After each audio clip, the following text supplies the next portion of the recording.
I'm John Adams, and you're on the road to the revolution. I'm Abigail Adams, and you're on the Freedom Trail. How do you do, fellow Bostonian? 'Tis a fine day here in Boston. My name is John Adams, and this is my wife, Abigail. Hello! It all started back in 1761, when the writs of assistance was issued by Parliament in an effort to cease the smuggling of goods into the colonies. However, the colonists resisted. Preceding the writs of assistance was the Stamp Act, which was imposed unfairly onto the colonies in 1765. Tax was placed on all printable materials. This caused violent attacks against tax collectors and organized boycott of English goods. Following the Stamp Act were the Townshend Acts in 1767. This was another attempt to eliminate smuggling. It was a stricter trade regulation which placed import tax on more goods. The colonists' continued resistance caused increased presence of British troops in the colonies. The series of laws cannot hold back the American fury, and the boycott continues still. Because of the increased presence of British troops, on March 5, 1770, a snowball fight escalates into an armed conflict. As a result, 5 people are killed and propaganda spreads throughout the colonies.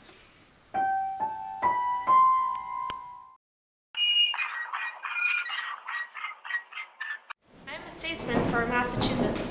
I have to go up to work now. Abigail, go do the dishes. We are at the Boston Harbor, site of the Boston Tea Party on December 16, 1773. This caused by the Tea Act issued in 1773. This act prohibited American merchants from selling tea. The colonists were concerned they were losing more and more power. No taxation without representation. Simmer down, John. Because of this, Sons of Liberty dumped tea into the harbor disguised as Indians and led by Sam Adams. Cousin Sam's at it again. Okay. Oh, Mr. Prentice, I have brought you nearly 1,000 angry mohawks from Old South. Look at that fire in their eyes. They're going to rip apart these tea crates. My goodness, they're vicious. You all look like you're ready for the destruction of some private property. Marvelous. There's plenty of work ahead of us on the other night. As a result, the Intolerable Acts were issued. John? Abigail? John? Yes, the Intolerable Acts, issued as punishment for the destruction of the tea. Also known as the Coercive Acts by the British, the Intolerable Acts closed the Boston port until the tea was paid for, reinforced the Quartering Act, banned local elections, and limited the town meeting to once per year. The nerve! The Intolerable Acts led to the First Continental Congress.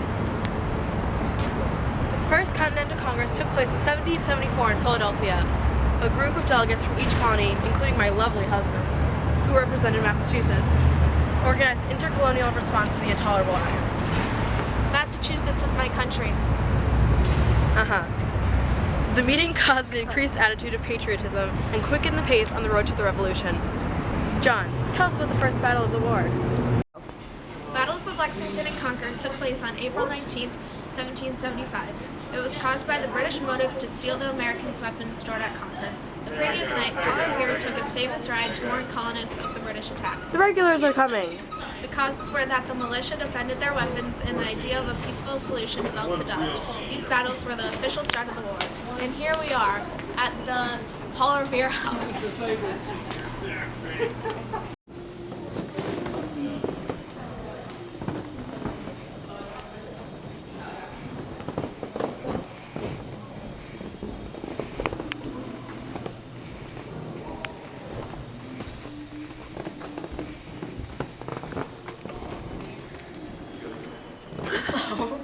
Welcome to the Old North Church. This is where they hung the 2 lanterns to alert the colonists that the British were advancing by sea. Paul Revere rode through the streets, yelling, "The regulars are coming! The regulars are coming!"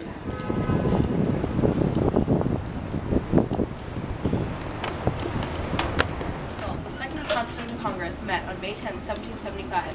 They needed a plan to resist the British, and it became imperative to create a functional army. The Continental Congress served as a governing body throughout the war. The delegates appoint George Washington to command the new Continental Army on June 15, 1775.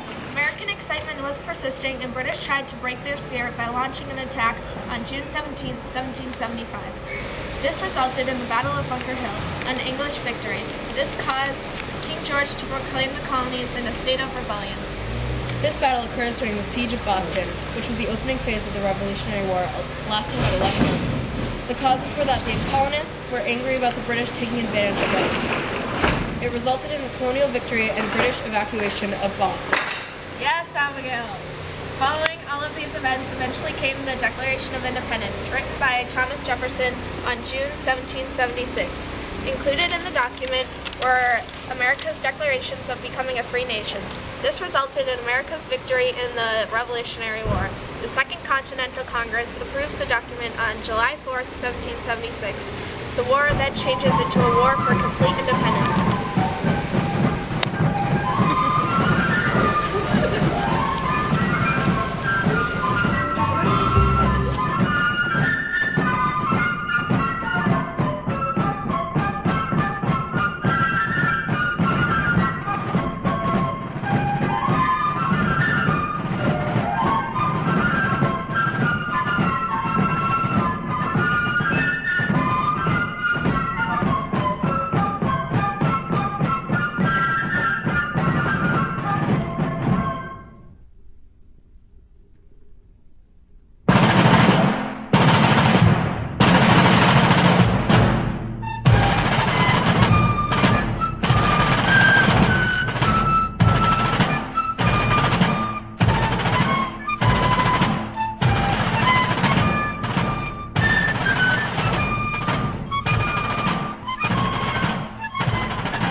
Oh my god, that was so good.